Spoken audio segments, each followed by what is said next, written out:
Assalamualaikum sahabat tanaman. Terima kasih sudah masuk ke channel YouTube Dokter Tanaman. Kali ini kita akan berbincang dengan Profesor Tarto Suganda yang juga mantan Ketua Perhimpunan Fitopatologi Indonesia, kalau nggak salah di awal tahun 2000 ya Pak? Ya, betul.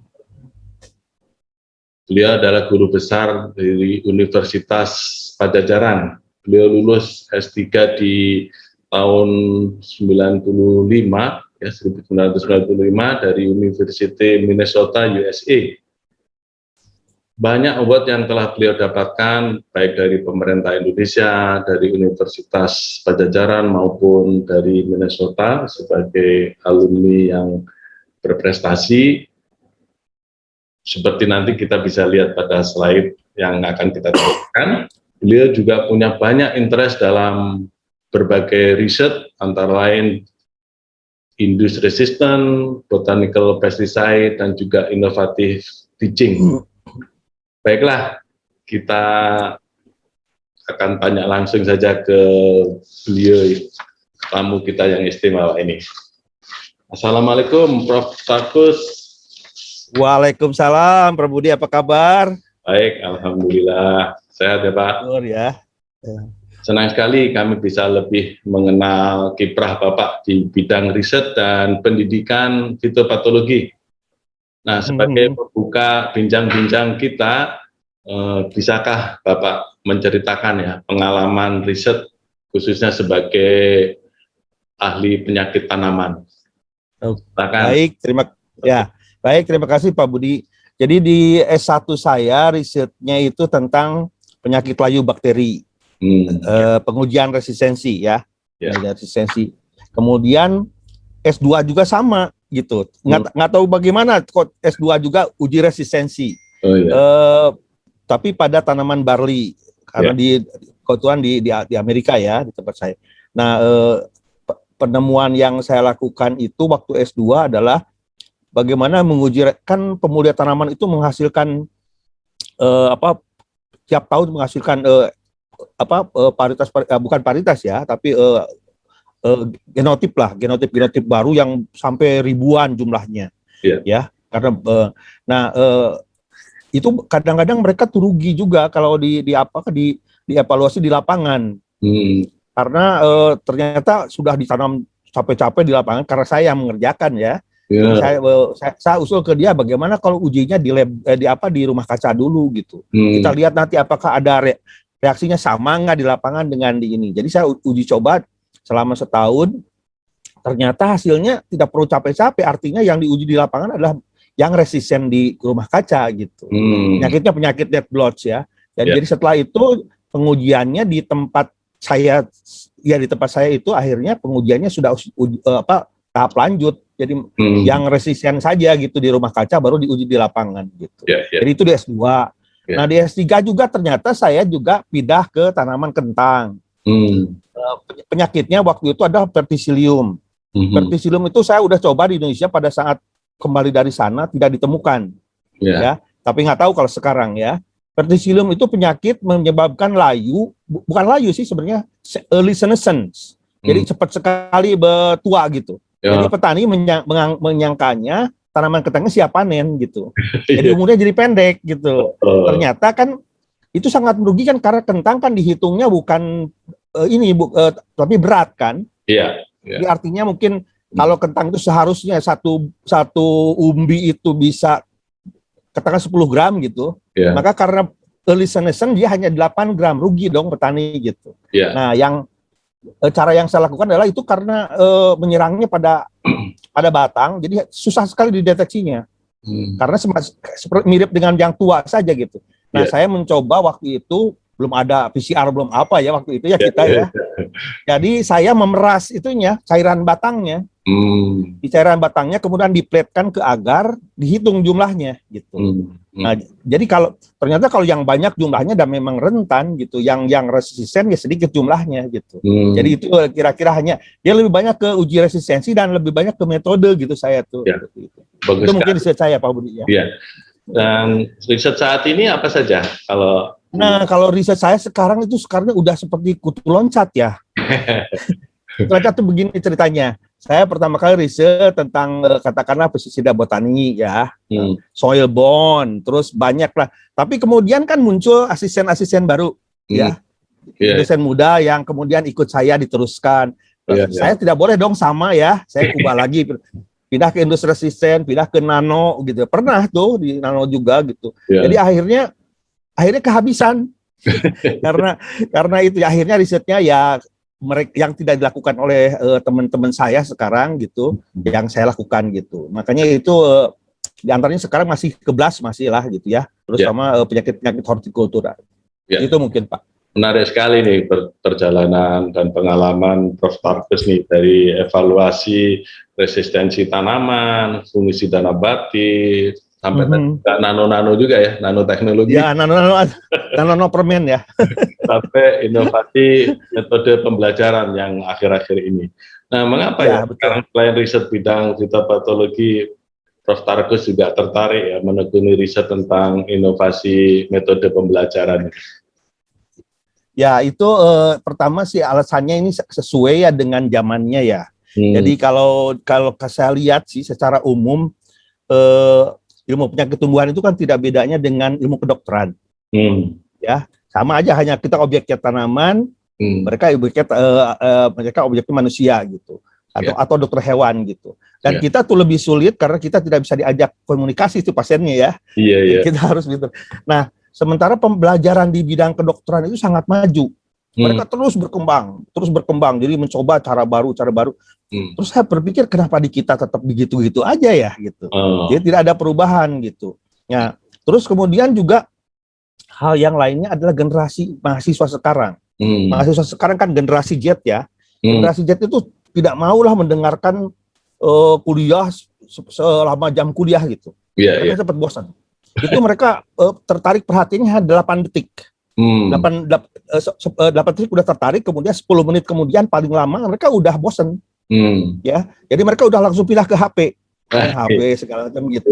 Nah, itu ternyata itu banyak sekali ya sifat-sifat mereka yang mereka senang nonton video ya. Mereka suka sekali dengan video. Mungkin ini sebenarnya nanti video Pak Budi itu banyak yang lihat loh, banyak yang nonton sekarang, generasi sekarang senangnya nonton itu. Jadi tidak mau membaca tulisan yang panjang-panjang, apalagi tidak mau. Nah, itu kan artinya kita harus mengubah loh. Bukan mereka yang harus ikut gaya kita ya. Kita mungkin masih ingat ya pepatah atau petunjuk menyatakan misalkan bahwa ajarlah generasi anak kita itu dengan zamannya, bukan dengan kita gitu. Jangan dipaksakan gitu ya. Nah, seperti itu. Jadi saya pikir ini sesuai dengan generasi zaman sekarang. Jadi pembelajaran di bidang fitopatologi tentunya utamanya itu harus disesuaikan juga dengan zamannya. Itu mungkin Pak. Menarik ya Prof. Memang generasi muda sekarang beda dengan generasi kita waktu muda dulu ya. Ya, betul. Nah, selain itu ada alasan lain ya kenapa Prof lebih tertarik ke inovasi pembelajaran ini? Ya, terutama misalkan di antara salah satunya lagi adalah pandemi. Pandemi yang kita hadapi sekarang kan. Dulu kan kita diajar pada zaman, dan dosen itu bisa diangkat karena kita, ya misalkan kita Pak Budi juga kan pernah jadi dosen ya. Jadi kita direkrut karena sesuai bidang ilmu. Pak Budi pasti direkrutnya di HPT kan, karena bidang ilmunya HPT. Tapi tidak pernah diajari atau dianggap direkrut karena ngajar HPT gitu, bukan kan? Jadi belajar kemudian. Ya betul. Nah, kemudian terjadilah pandemi COVID-19 ini kan. Ngajar yang dulu teori ngajar, cara ngajar yang kita dulu lakukan itu kan sama sekali tidak bisa gitu. Sekarang harus pakai internet, pakai daring ya, internet pembelajaran daring gitu, e-learning itu segala macam. Jadi artinya itu harus diubah cara atau metode pembelajarannya gitu. Jadi itu yang menyebabkan saya juga lebih tertarik mengembangkan ininya gitu ya. Itu mungkin Pak Budi itu. Jadi antaranya ya. Ya, apakah perkembangan internet ya dan dunia digital juga berperan ya terhadap metode pembelajaran kita sekarang ini? Ya, jelas ya. Jadi jelas mungkin dosen sekarang yang tidak, mohon maaf ya, masih ada kan dosen yang dikirim email aja tidak mau balas ya. Gitu. Nah, email itu udah kuno loh. mahasiswa sekarang sudah tidak mau email. Mereka maunya WhatsApp yang cepat-cepat gitu ya. Yeah. Jadi itu otomatis ya dengan adanya e-learning itu sekarang kalau dosennya mau mendengar itu mahasiswa sudah mengkritisi di belakang, oh ini dosennya masih juga seperti itu ya katanya, orang lain sudah berubah ke metode yang baru. Nah itu mereka jadi bahan gunjingan mereka gitu. Jadi kita akhirnya harus, itu internet jelas sangat mempengaruhi bagaimana cara kita memberikan pelajaran zaman sekarang gitu. Karena terus terang ya, informasi itu sekarang mereka bisa dapat apa-apa aja. Kita lihat misalkan bahkan istri saya saja mungkin bisa ingin masak sesuatu, mereka istri saya cuma tinggal buka itu kan Google kan. Nah, jadi itu sudah ada informasi di situ gitu. Nah, sekarang jadi artinya kalau kita mengajarkan seperti dulu bahwa misalkan curricularia itu masuk ke genus ini, bentuknya seperti ini, itu udah lewat gitu. Ya, jadi caranya sekarang harus disuruh malahan merangsang mahasiswa. Saya ingin tahu curricularia itu penyakit blast pada padi itu disebabkan oleh apa. Maka mereka dengan telunjuknya saja 1 detik aja mereka udah dapatkan gitu. Jadi artinya beda sekali dengan cara kita. Gitu. Itu mungkin Pak Budi ya. Ya, jadi dikaitkan dengan bidang kita ya, bidang betul. Dan perlindungan tanaman nih, bagaimana nih internet dan dunia digital nih berpengaruh terhadap metode pembelajaran di Departemen Hama atau Proteksi Tanaman. Oke. Ya seperti saya sampaikan tadi, mungkin kita sekarang itu kan bidangnya misalkan HPT ya, apalagi misalkan fitopatologi gitu. Itu sebenarnya sekali lagi dengan internet itu sekarang aplikasi sudah tersedia.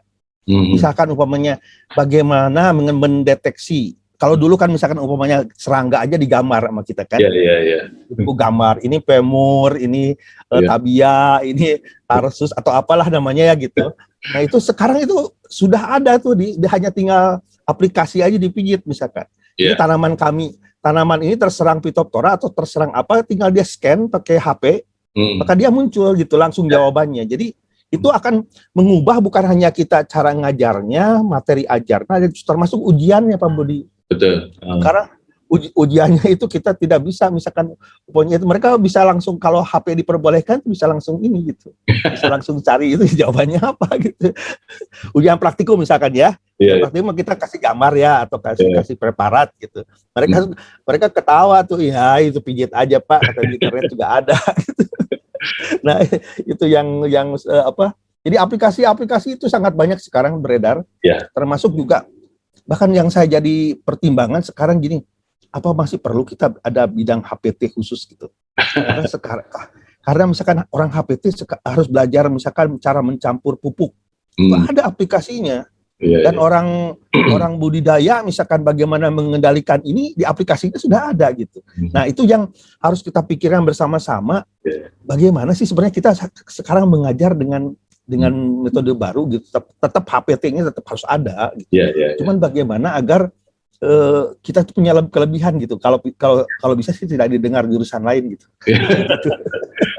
Memang ada bidang-bidang atau bagian-bagian yang bisa dikerjakan bahkan oleh orang awam sekalipun ya. Betul. Nah, mungkin kita bisa fokus ke bagian apa yang memang menjadi spesialisasi di jurusan proteksi tanaman ya. Misalnya untuk menguji resistensi kan belum bisa pakai aplikasi. Mungkin ya. Betul. Atau mengembangkan aplikasi baru ya, bekerja sama dengan komputer berdasarkan apa yang sudah kita pelajari.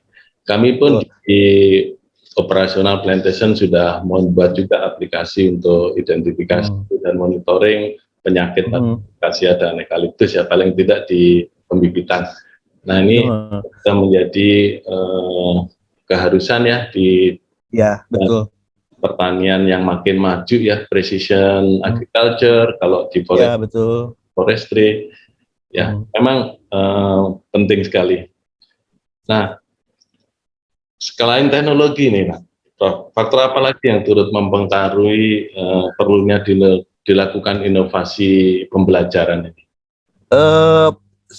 Hal yang lain yang terpikirkan oleh saya adalah lulusan anak itu masuk HPT, bisa saja dia memang berminat di HPT, atau misalkan dia berminat pun tapi keluarnya itu lowongannya ada yang lebih menarik bukan di luar HPT gitu ya. Jadi di luar HPT, bukan di bidang ini. Ya sebentar, artinya katakanlah misalkan anak itu lulusan HPT, lulusan ya fitopatologi misalkan ya, ternyata di luarnya dia kesempatannya bekerjanya di bidang yang lain. Banyak loh. Ada anak HPT yang ahli ini, malahan ahli pasar modal. Oh, iya. Ahli pasar modal itu bukan sekali tuh. Cuman, nah yang artinya ini tetap kita harus menyediakan kesempatan buat mereka belajar di luar HPT-nya. Iya. Jadi artinya seperti gini lah, contohnya lah. Pak Budi kan belajar HPT ya. Iya. Tapi sekarang apa yang diurusin? Manajemen kan? Iya. Ada manajemennya, ada public relation, segala macam gitu. Nah artinya pembelajarannya tetap kita HPT ya, tetap fitopatologi, tetapi juga keterampilan life skill, soft skill itu harus tetap diberikan gitu artinya. Nah itu tentunya akan sangat mengubah cara kita memberikan pelajaran pada mereka gitu. Seperti umpamanya sekarang contohnya zaman kita dulu kan kalau rapat membuat laporan, kita katakanlah misalkan perusahaan Pak Budi itu punya cabangnya di 5 provinsi, ya. Di akhir tahun harus membuat laporan bersama gitu kan, semua perusahaan. Yang terjadi biasanya kita dikumpulkan di Jakarta kan, atau di satu tempat membuat laporan. Sekarang kan tidak begitu. Betul. Sekarang itu bisa membuat satu laporan dikeroyok bareng-bareng dalam waktu yang sama gitu. Nah itu misalkan dengan Google Form atau ada Google Docs ya.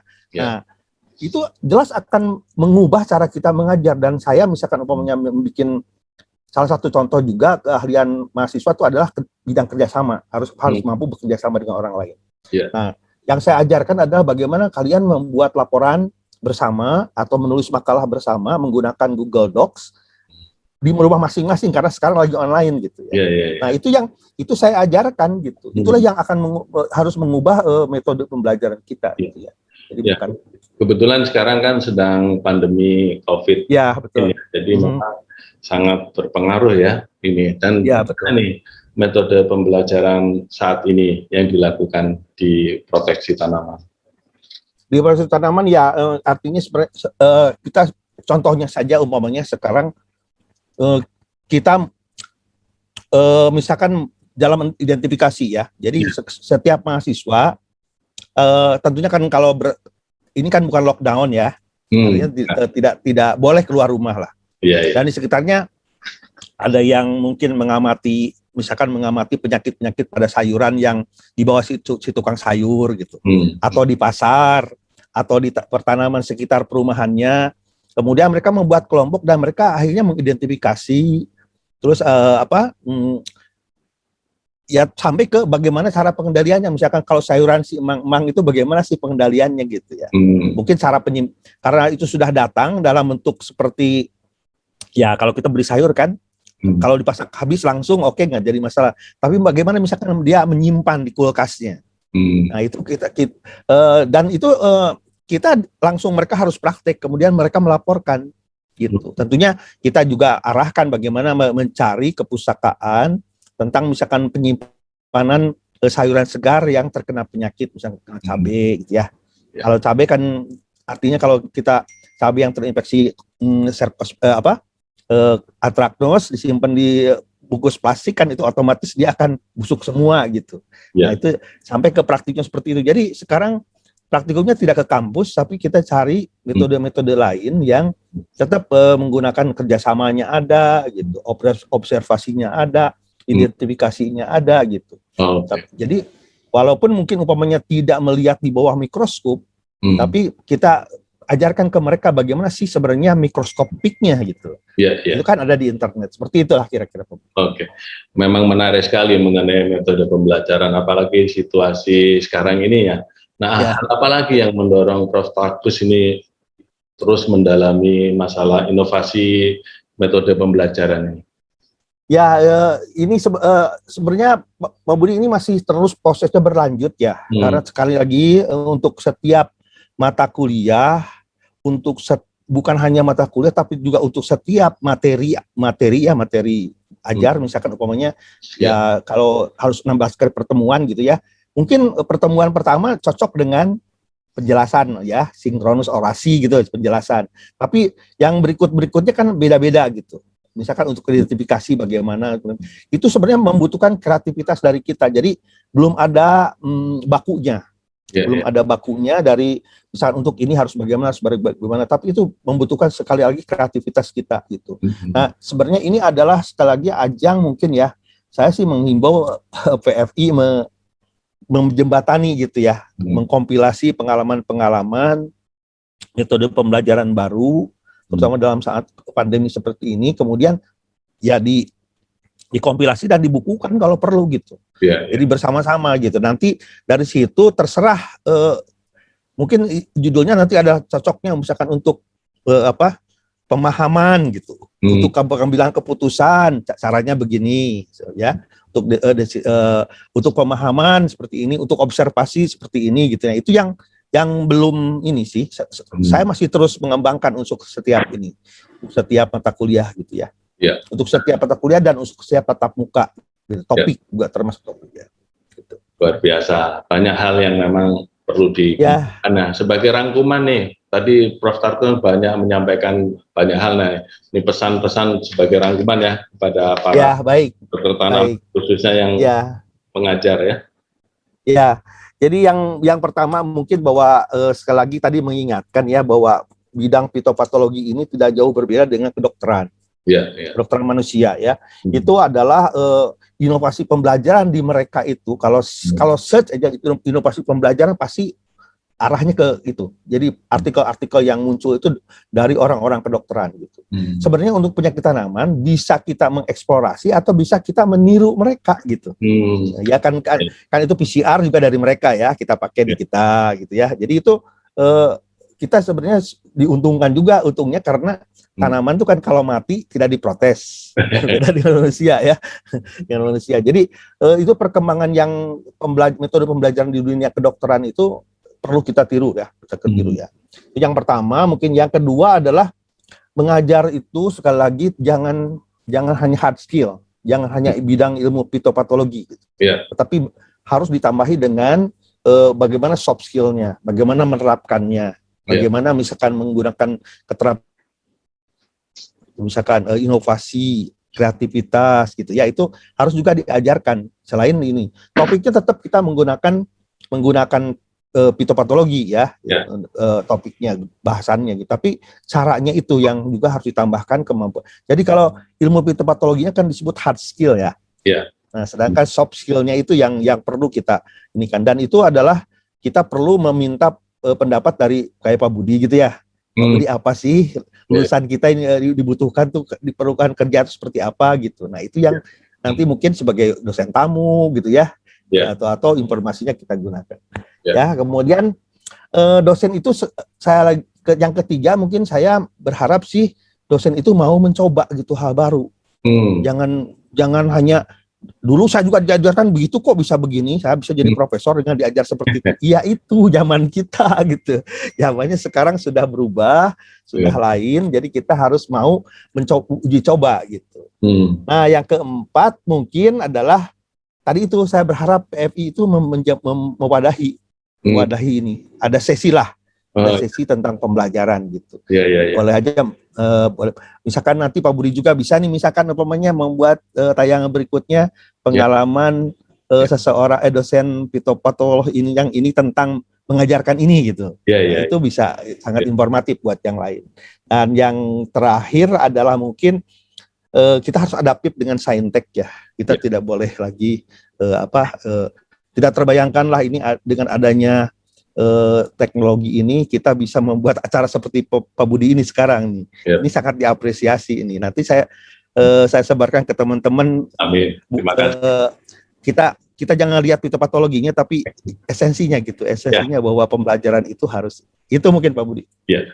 Menarik sekali yang Bapak sampaikan ya. Ingin menggali lebih banyak namun waktu membatasi kita ya. Mungkin ada episode tambahan ya Pak. Mungkin nanti seperti tadi itu pengalaman saya mengajarkan misalkan identifikasi gitu ya. Jadi video-video seperti itu akan sangat bermanfaat buat semua orang. Karena sekali lagi dengan video itu kan ya, saya sekali lagi tadi mencontohkan istri saya itulah membuat kue. membuat masakan baru, ternyata dia sudah bisa tanpa ikut kursus gitu. Saya uji coba aja dengan melihat hanya di di internet gitu. Pantas terus nampak segar, rupanya istrinya sering masak. Oh iya betul. Masakannya baru terus. Terima kasih banyak ya atas sharing. Sama-sama Pak Budi. Terima kasih sudah diundang ke acara ini ya. Ya, terima kasih atas sharing pengalaman Prof. Taufik kepada para sahabat tanaman. Dan sebagai penutup perbincangan kita, mari kita viralkan tagar kita ya Pak. Tanaman sehat, ya, baik. Indonesia kuat. Mari Pak. Tanaman sehat, Indonesia kuat. Terima kasih. Assalamualaikum warahmatullahi wabarakatuh. Terima kasih Pak Budi. Ya.